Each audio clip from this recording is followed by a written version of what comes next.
విషయం ఏంటనమాట, సాధువైనటి మృదువైనటువంటి అక్షయ అలంకారము మీ హృదయపు అంతరంగ స్వభావం మీకు ఎలా ఉండాలంట, అలంకారముగా ఉండాలని చెప్పేసి దేవునికి వాక్యము సెలవిస్తుంది. హల్లెలూయా.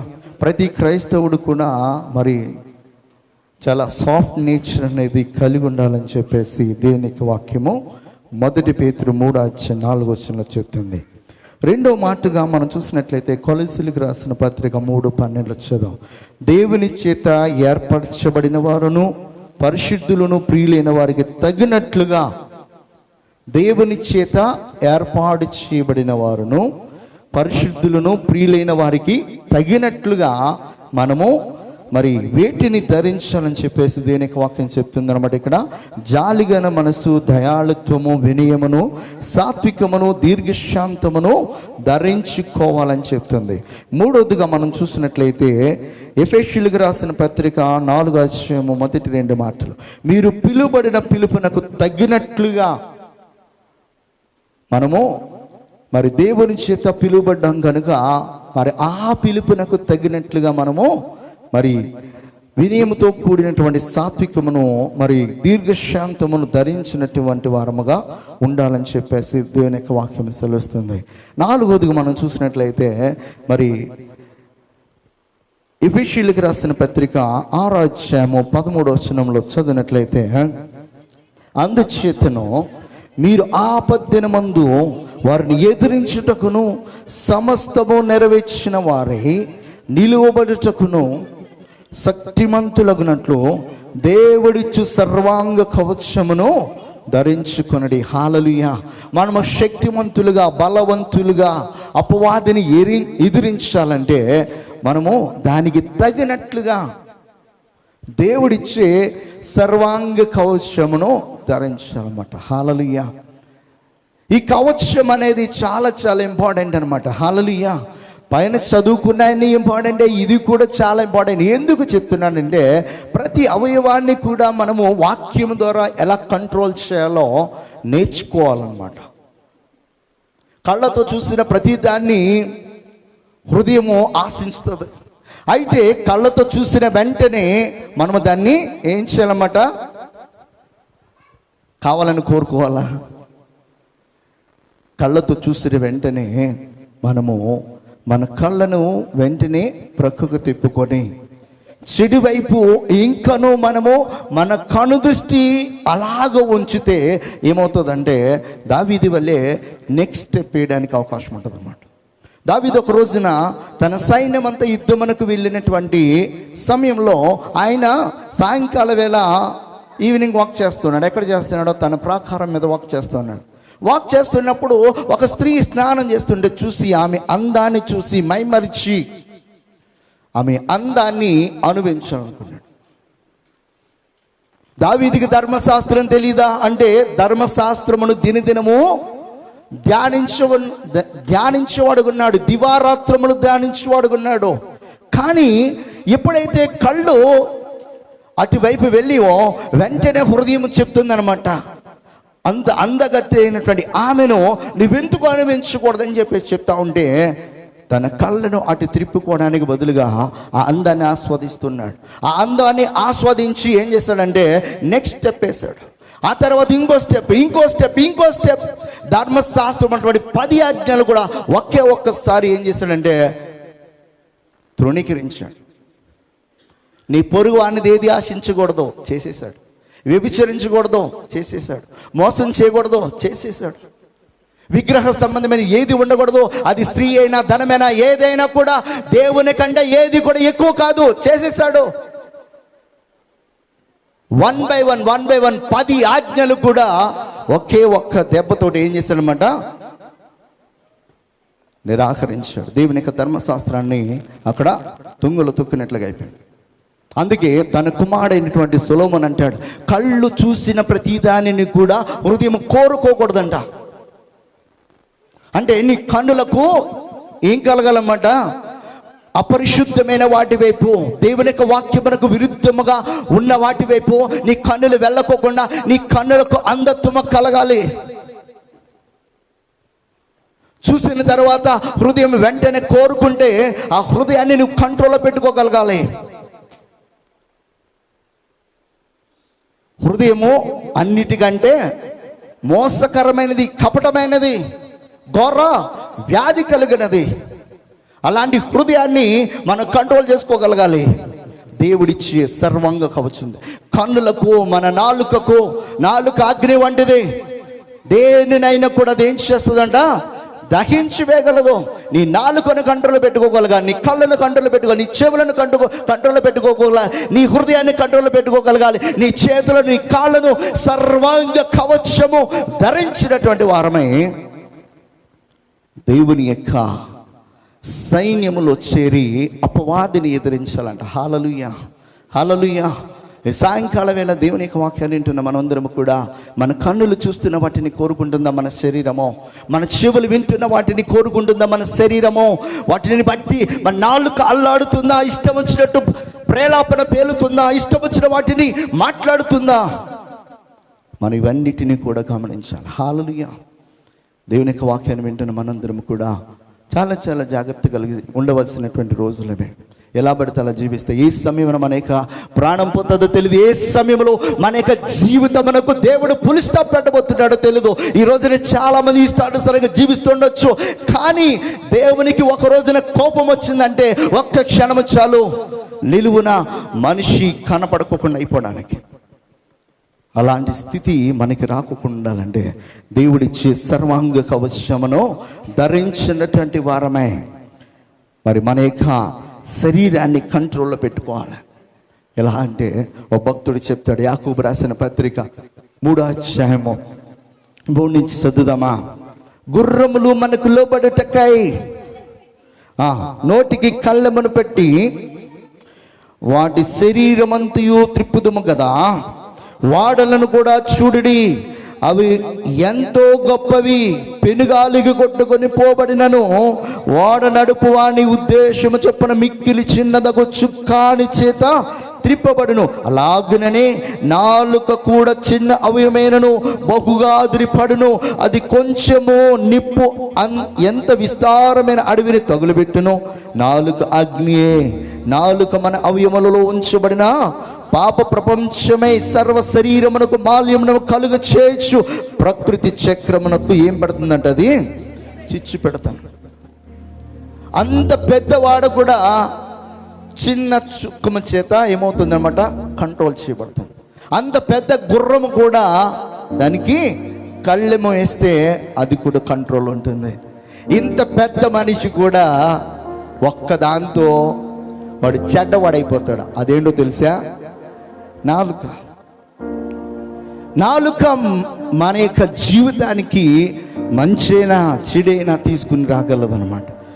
నీ నోటి మాటలు. అందుకే దావీదు అంటాడు, నా నోటి మాట నా హృదయ ధ్యానము నీ దృష్టికి అంగీకారమగినట్లుగా చేయ. దేవుని యొక్క దృష్టికి అంగీకారమగినట్లుగా మన యొక్క నోటి మాటలు ఉండాలి, మన ఆలోచన ఉండాలి, మన క్రియలు ఉండాలి. అలాగా ప్రతిదీ కూడా వాక్యము ద్వారా మన కన్నులను, మన చెవులను, మన నాలుకను, మన యొక్క హృదయాన్ని అన్నిటినీ కూడా ఏం చేయాలన్నమాట? సర్వాంగ కవచముతో కప్పి దాన్ని కంట్రోల్ చేస్తూ ఉండాలి. హల్లెలూయా, హల్లెలూయా. 5వదిగా మనం చూసినట్లయితే కొలస్సీలకు రాసిన పత్రిక 3వ అధ్యాయము 14వ వచనం చదువుదాం. వీటన్నిటికీ పైగా పరిపూర్ణతకు అనుబంధమైన ప్రేమను ధరించుకొనడి. హల్లెలూయా. ఇక్కడ చాలా చక్కటి మాట చెప్తున్నాడు. వీటన్నిటికీ పైన పరిపూర్ణత కంట అనుబంధమైనదంట. ఇక్కడ దేవునికి మనకి అనుసంధానమైనది, కలిపేది ఏంటనమాట? ప్రేమ. బైబిల్ గ్రంథంలో ప్రేమకున్నటువంటి విలువ ఇక దేనికి లేదనమాట. ప్రేమే జగతికి మూలం. దేవుడు ఈ జగతిని ప్రేమించాడు గనుక ఆ ప్రేమను కల్వరిలో చూపించాడు. హల్లెలూయా. ఆయనను ప్రేమించే వారమైతే నిజంగా మనం కూడా అనేకుల కొరకు అవసరమైతే అవమానాలను, నిందలను, బాధలను సహించినటువంటి వారమై, అవసరమైతే రక్తాన్ని చిందించే వారముగా కూడా ఉండాలని చెప్పేసి దేనికి వాక్యం సెలవుస్తుంది. అన్నిటికీ పైన ఉన్నది. హల్లెలూయా, హల్లెలూయా. పేతురు చెప్తాడు 2 పేతురులో 1వ అధ్యాయము 7వ వచనం, 2 Peter 1:7. భక్తి యందు ఏముండాలంట? సహోదర ప్రేమ ఉండాలంట. సహోదర ప్రేమ యందు దయను ఏం చేసుకోవాలంట? అమర్చుకున్నది. ఇవన్నీ కూడా మనము అడాప్ట్ చేసుకోవాల్సినవి అనమాట. ఇవన్నీ కూడా మనము ధరించుకోవాల్సినవి. అయినా మనము ఏ విషయాల్లో మనము ధ్యానం చేసుకుంటూ వచ్చామో అన్నిటినీ మనం ధరించినప్పుడు అప్పుడు దేవుని పోలికలో మనం కనబడతాం. హల్లెలూయా. హెబ్రీయులకు రాస్తూ ఒక మాట చెప్తాడు, 13వ అధ్యాయము 1వ వచనము, సహోదర ప్రేమ నిలువరముగా ఉండనీడి. సహోదర ప్రేమ ఎలా ఉండాలంట? కాన్స్టెంట్గా ఉండాలి, నిలువరముగా ఉండాలి. కొద్ది సమయం ప్రేమించి కొద్ది సమయం తర్వాత తన్ని ద్వేషించి దూషించి తనకి అవమానకరముగాను నిందలకరముగాను ఇంకను కీడి చేసే విధముగా మారిపోయే ప్రేమ ఉండకూడదు. దేవుడు మనలను అలా ప్రేమించలేదు. మనల్ని పాపములు ఉండగానే ప్రేమించాడు. ఆ పాపములు ఉండగానే మన కొరకు నీతిమంతుడైనటువంటి ఆయన కల్వరిలో మన కొరకు సిలువ మరణాన్ని పొందాడు. ఈ సాయంకాల వేళ అన్నిటికంటే ప్రాముఖ్యమైనది ప్రేమ. నిజంగా మనము ఏ వ్యక్తినైనా ప్రేమిస్తే ఆ వ్యక్తికి మనము హానికరముగా జీవించం. ప్రేమ ఏం చేస్తుందంట? తప్పిదములన్నిటినీ కూడా ఏం చేస్తుంది? కప్పుతుంది. రోజున ఏమైపోయిందంటే ప్రేమించకపోతే యాసిడ్ పోసేయడం, కత్తితో పొడి చేయడము. రీసెంట్గా కూడా నేను చాలా న్యూస్ చూసాను. రీసెంట్గా జస్ట్ 2 days అవుతాడు చంపేయడమే. మరి ఇది ఎక్కడ ప్రేమ? చంపేసేంత ప్రేమ ఉందన్నమాట. హల్లెలూయా. దేవాతి దేవుడు మనల్ని ప్రేమించాడు చంపడానికి కోసం కాదు, ఆయన చనిపోయేంతగా. ఎవరు? ఆయన చనిపోయేంతగా మనల్ని ప్రేమించాడు. అది శాశ్వతమైన ప్రేమ, నిష్కళంకమైన ప్రేమ, నిస్వార్థమైనటువంటి ప్రేమ. హల్లెలూయా. 1 యోహానులో చెప్తాడు 3వ అధ్యాయము 14వ వచనంలో, మనము సహోదరులను ప్రేమించుచున్నాము గనుక ఎక్కడికి వచ్చామంట? మనము మరణములో నుంచి జీవములోనికి దాటిన్నామని ఎరుగుదము. హల్లెలూయా. మనము నిజముగా ప్రేమిస్తే మరణములో ఉన్నటువంటి మన బ్రతుకులు ఎక్కడికి వస్తాయి అనమాట? జీవములోనికి వస్తాయి. యెషయా ప్రవక్త అంటాడు ఒక ప్రవచనము, గలిలయ ప్రాంత వస్తులారా,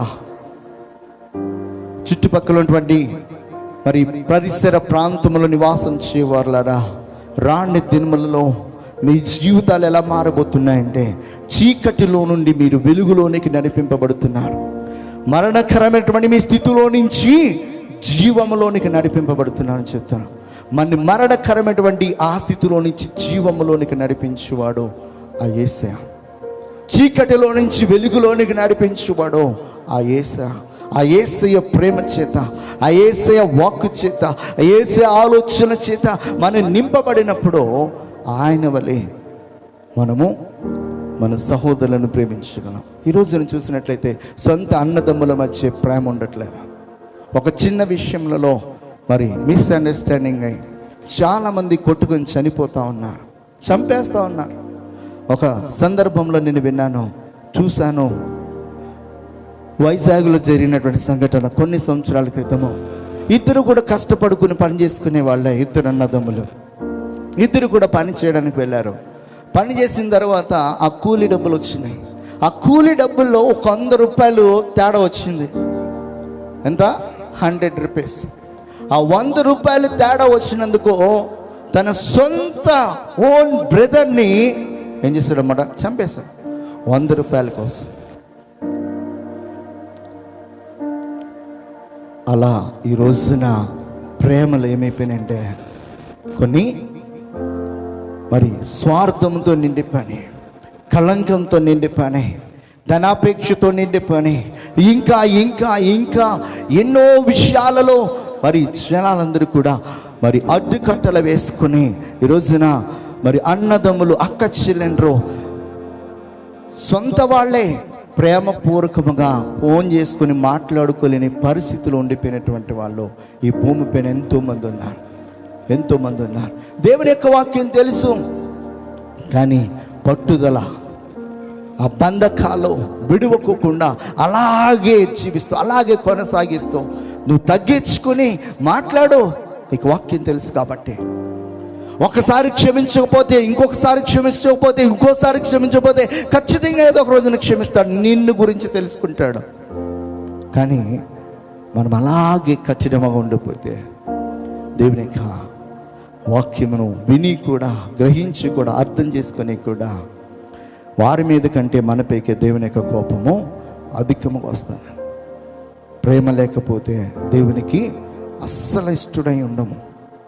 ఆయన ఎలాగైతే మనల్ని ప్రేమించాడో మనం కూడా మరి మన సహోదరుని అందరిని కూడా నిస్వార్థమైనటువంటి ప్రేమతో మనము ప్రేమించాలి. హల్లెలూయా. 1 Peter chapter 1:22 చదువుదామా?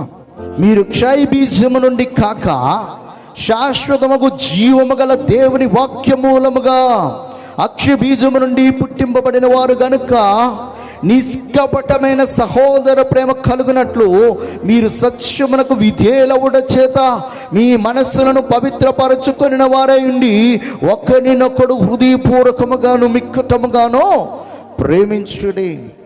హృదయపూర్వకముగా మిక్కటముగా మనము ఒకరినొకరు ప్రేమించుకోవాలని చెప్పేసి దేవాతి దేవుడు చెప్తున్నాడు. దేవుడు మనల్ని ఎలా ప్రేమించాడో అలాంటి ప్రేమ కలిగి ఉండాలి.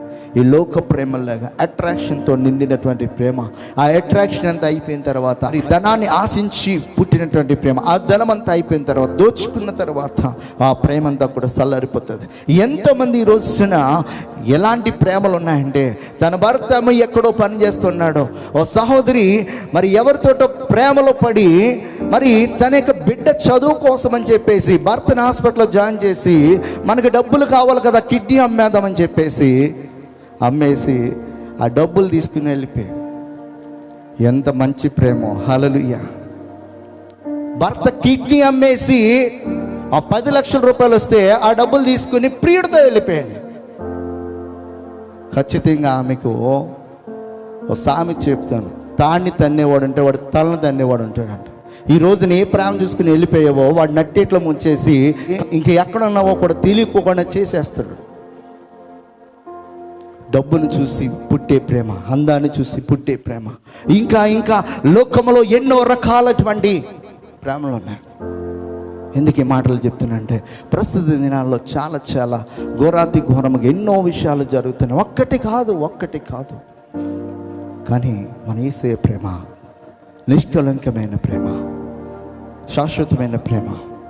1 యోహాను చెప్తాడు 4వ అధ్యాయం 7వ వచనం నుంచి కొన్ని మాటలు చదివేసి ఏమంట, ప్రియులారా మనము ఒకరినొకడు ప్రేమిద్దాము, ఏలైనగా ప్రేమ దేవుని మూలముగా కలుగుచున్నది. ప్రేమించు ప్రతివాడును దేవుని మూలముగా పుట్టినవాడై దేవుని ఎరుగును. దేవుడు ప్రేమాస్వరూపి, ప్రేమ లేనివాడు దేవుని ఎరుగడు. మనము ఆయన ద్వారా జీవించినట్లు దేవుడు తన అద్వితీయ కుమారుని లోకములోనికి పంపెను. దీనివల్ల దేవుడు మన యందుంచిన ప్రేమ ప్రత్యక్షపరచబడెను. మనము దేవుని ప్రేమించితమని కాదు, తానే మనల్ని ప్రేమించి మన పాపములకు ప్రాయశ్చిత్తమే ఉండుటకు తన కుమారుని పంపెను. ఇందులో ఏముందంట? ప్రేమ ఉన్నది. హల్లెలూయా. దేవుడు లోకాన్ని ప్రేమించి మనం ఇంకను పాపులుగా ఉండగానే, ఇంకను చీకటిలో ఉండగానే, ఇంకను నిత్య నరకాగ్నికి మరి వారసులుగా ఉండగానే మనందరినీ కూడా ఆ నిత్య నరకాగ్నిలో నుంచి బయటికి తీసుకురావడానికి, దానిలోనికి వెళ్ళకోకుండా మనల్ని అడ్డుకోవడానికి, ఆయన రక్తంతో మనలందరినీ కూడా కడగడానికి, ఆ రక్తంతో మనతో నిబంధన చేసి ఆ నిబంధనలోనికి మనం నడిపించి మరి నిత్యత్వాన్ని ఇవ్వడానికి దేవాతి దేవుడు తన ఏకైక కుమారుని మనస్థానంలో ఆ పాపమునకు ప్రాయశ్చిత్త అర్పణగా అర్పించినట్లు మనం చూడగలము. ఈ సాయంకాల వేళ ప్రతి ఒక్కరము కూడా గమనించాల్సింది ఏంటంటే, వీటన్నిటికీ పైన పరిపూర్ణతకు అనుబంధమైనటువంటిది ఏంటనమాట? అనుబంధమైనది ఏంటనమాట? ప్రేమ. దేవుని యొక్క రాకడకు సూచక క్రియలు, వరాలు, ఫలాలు ఇవన్నీ కూడా ఒక్కొక్కటిగా మరి కనుమరుగైపోతే శాశ్వతంగా చివరి వరకు ఉండేది ఒకటే. ఆ ఒకటేంటనమాట?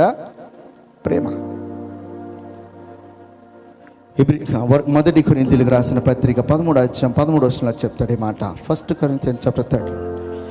కాగా విశ్వాసము, నిరీక్షణ, ప్రేమ ఈ మూడును నిలుచును, వీటిలో శ్రేష్టమైనది ఏంటంట? ప్రేమ. శ్రేష్టమైనది. నువ్వు ప్రేమించు, వీలైతే వాళ్ళు తిరిగి ప్రేమిస్తారు. వాళ్ళు దేశించిన మనం ప్రేమ చూపించే వారం ఉంటే ఏదో ఒక రోజున ఖచ్చితంగా మన ప్రేమను అర్థం చేసుకొని ఆ ప్రభుని బట్టి వారు కూడా ఆ ప్రభుని అంగీకరించడానికి అవకాశం ఉంటుంది. హల్లెలూయా. చివరిగా ఒక మాట చదువుకుందాం. మొదటి పేతురు రాసిన పత్రిక 4:1. క్రీస్తు శరీరమందు శ్రమపడిన గనుక మీరును అట్టి మనస్సును ఆయుధముగా ధరించుకున్నది. ఆరోదిగా ఏంటన్నమాట? ఇక్కడ శ్రమను ఆయుధముగా ధరించాలి. క్రీస్తులో ఉన్నటువంటి మనము, క్రీస్తుతో నడుస్తున్నటువంటి మనము శ్రమలలో ఆనందించడానికి మనము సిద్ధముగా ఉండాలి. మనకి మేలు కలిగితే దేవుణ్ణి స్తుతించి ఆరాధించి సంతోషముగా గడపడం మాత్రమే కాదు, కానీ శ్రమలలో కూడా పౌలు శీలలో దేవుని యొక్క మరి పరిచర్య చేస్తున్నప్పుడు వారిని తీసుకుని వెళ్ళి చెరసాలలో బంధించి చైన్లతో బంధించినప్పుడు ఆ యొక్క చెరసాలలో ఉండి అర్ధరాత్రి వేళ ఏం చేస్తూ ఉన్నారు? వాళ్ళు దేవుణ్ణి పాటలు పాడి మహిమపరుస్తున్నారు. Praise and worship. ఎప్పుడు? చెరసాలలో బంధించబడినప్పుడు. కనీసము ఈ చేతులతో కాళ్ళను మరి ఫ్రీగా పట్టుకోవడానికి కానీ, కాళ్ళ మీద దోగుట్టినా కానీ కొట్టుకోవడానికి లేనటువంటి పరిస్థితులు ఉన్నప్పుడు అన్నమాట. సంకెళ్ళ చేత బంధించినప్పుడు వాళ్ళు దేవుని ఆరాధిస్తున్నారు.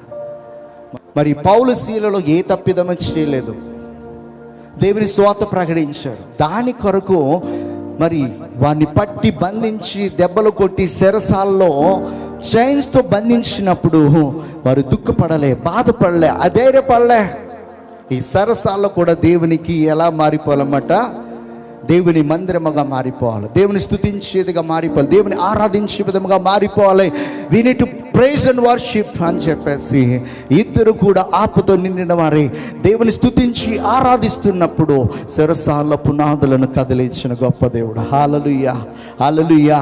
క్రీస్తు శ్రమను ఎలాగైతే ఆయుధముగా ధరించాడో మనం కూడా ఆ శ్రమలలో మరి దేవునికి మరి మహిమకరముగా మనం జీవిస్తున్నప్పుడు ఆ యొక్క మరి శ్రమను కూడా మనము ఆయుధముగా ధరించినప్పుడు, నాకు ఇలాంటి శ్రమను ఇచ్చావా దేవా, నీకు స్తోత్రములని చెప్పేసే వారం ఉండాలి. యోబు మరి దేవుని స్తుతిస్తున్నాడు. నాకు అన్ని ఇచ్చినటువంటి వాడు ఆ యెహోవాయే. యెహోవా ఇచ్చెను, యెహోవా ఇచ్చెను, యెహోవా తీసుకొనెను. దేవునికి స్తుతి కలుగుగాక, దేవునికి మహిమ కలుగునుగాక అని చెప్పేసి యోబు భక్తుడు చెప్తున్నాడు. ఈ రాత్రికాల సమయంలో దేవుడు ఆశీర్వదించినప్పుడు దేవుని స్తుతించి, దేవుడు ఒకవేళ నేను ఆశీర్వదించినట్టు ఆశీర్వదించి ఒకవేళ ఆ ఫలాన్ని వెనక్కి తీసుకుంటే, ఆశీర్వాదాన్ని వెనక్కి తీసుకుంటే దేవుని దూషించే వారం ఉండకూడదు. హబక్కుకులా ఉండాలి. ద్రాక్ష చెట్టు ఫలించకపోయినా, అంజూరపు చెట్లు పూయకుండాను, దొడ్డులు గొర్రెలు మందలు లేకపోయినను, ఏమున్నా ఏమి లేకపోయినా నేను యెహోవా యందు ఆనందించదని చెప్తున్నాడు. హల్లెలూయా. ఈ రాత్రికాల సమయంలో మనందరము కూడా మరి శ్రమలలో కూడా మనము ఆనందించడం నేర్చుకోవాలి. ఆ శ్రమను ఆయుధముగా ధరించాలి. నా యేసే అంత శ్రమ పడ్డాడు, నా యేసే అలాంటి గాయాలు పొందుకున్నాడు, నా యేసే ఇదిగో శిరం నుంచి అరికాల వరకు ఎక్కడ కూడా గాయము లేనటువంటి స్థలం లేకుండా ఆయన నలుగగొట్టబడ్డాడు. సమస్తమును కూడా రక్తసిక్తమై నా కొరకు, నా పాపముల కొరకు అంత బాధను సహించి కూడా సిలువలో వేలాడుతూ కూడా ఆయన నా కొరకు విజ్ఞాపన చేశాడే.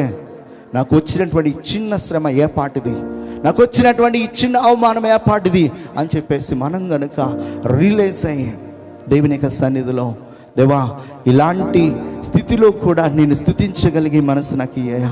ఏమున్నా లేకపోయినా నిన్ను నేను స్తుతించాలయ్యా.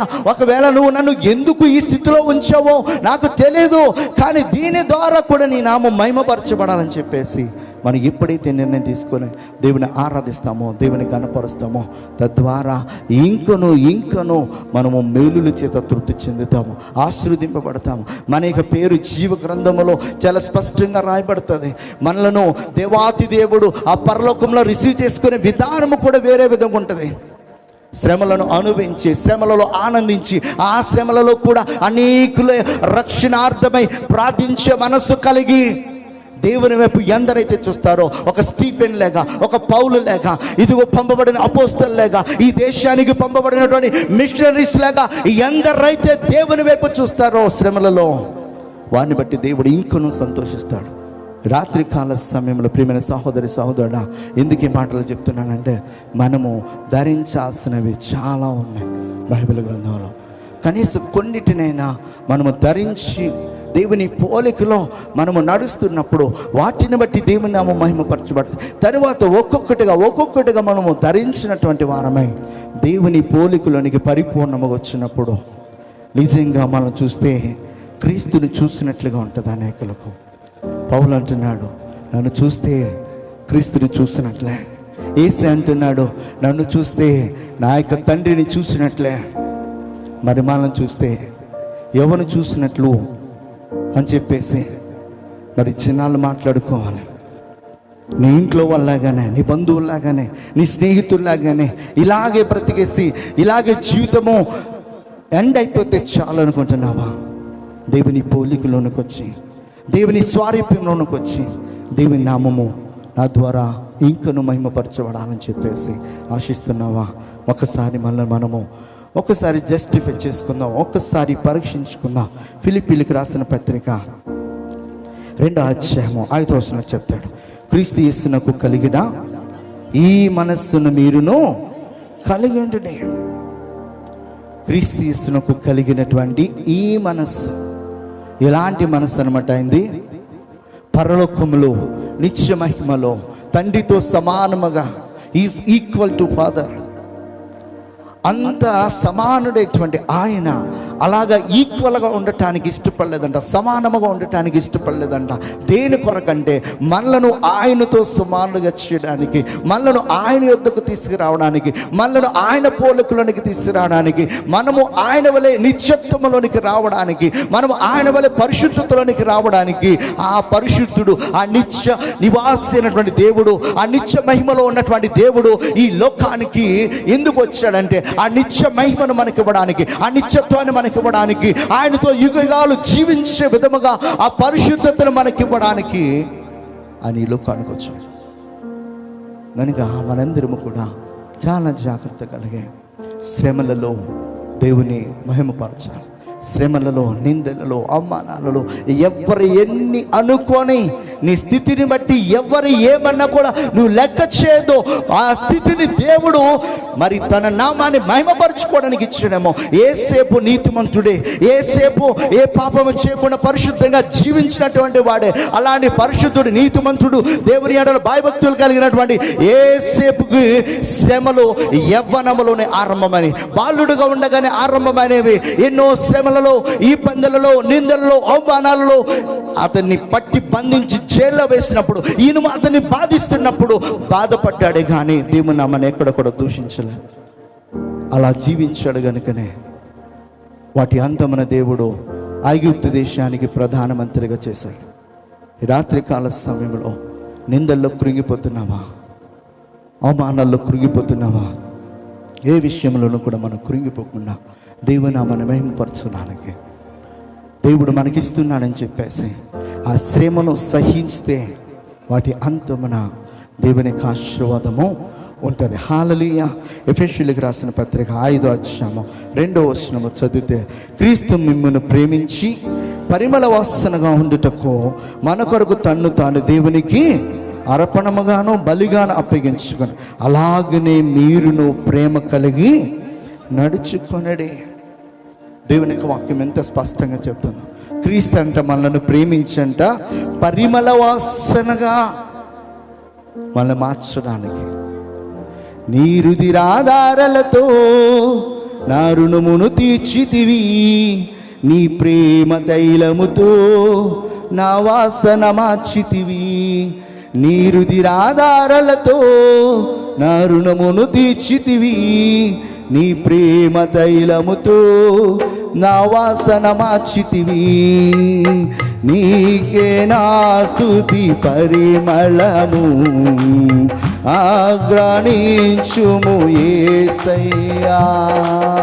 నీకే నా స్తుతి పరిమళము, ఆగ్రహించుము యేసయ్యా. పరిమళ వాసనగా నన్ను మార్చుటకు ప్రభువా నీవే మరణించావు. పరిమళ వాసనగా నన్ను మార్చుటకు ప్రభువా నీవే మరణించావు. మనలను పరిమళ వాసనగా మార్చడానికి, మనల్ని శుద్ధులుగా చేయడానికి ఆ పరిశుద్ధుడైనటువంటి అనిత్య నివాసైనటువంటి దేవుడు మన కొరకు మరణించాడు. అలాగే మీరును కూడా ప్రేమ కలిగి నడుచుకున్నాడని చెప్పేసి దేవునికి వాక్యం సెలవుస్తుంది. హల్లెలూయా. వీటిని అన్నిటినీ కూడా మనము ధరించాలి. మొట్టమొదటిగా దేని గురించి మాట్లాడుకున్నాం మనము? సాధువైనటువంటి మృదువైనటువంటి గుణమును అక్షయాలంకారము గల మన హృదయమందు ఏం చేయాలంట? మరి ధరించుకోవాలి. రెండవది ఏంటనమాట? దేవుని చేత ఏర్పరచబడిన వారు పరిశుద్ధులను, ప్రియులైన వారికి తగినట్లుగా మరి వారు ఎలాగైతే జీవించి సాత్వికులుగా, నమ్మకస్తులుగా, వినయం కలిగి జీవించారో మనము అలాగా జీవించడానికి ప్రయత్నం చేయాలి. మూడవదిగా మరి పిలువబడిన వారు మరి దేవుని యొక్క పిలుపుకు తగినట్లుగా దీర్ఘశాంతంతోనూ, సంపూర్ణ వినయంతో, సాత్వికంతో నడుచుకోవాలి. నాలుగోది ఏంటనమాట? దేవుడిచ్చి సర్వాంగ కవచమును ధరించాలి. ఐదోది ఏంటనమాట?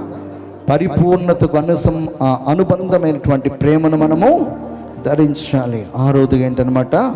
క్రీస్తు ఎలాగైతే మనందరి కొరకు శ్రమ పడ్డాడో మరి శ్రమను ఆయుధముగా మనము ధరించుకోవాలి. ఇవన్నిటిని మనం ధరించుకునే వారమే దేవుని మహిమపరుస్తాం. అటువంటి కృప మనకి దేవుడు అనుగ్రహించునుగాక. ఆమేన్.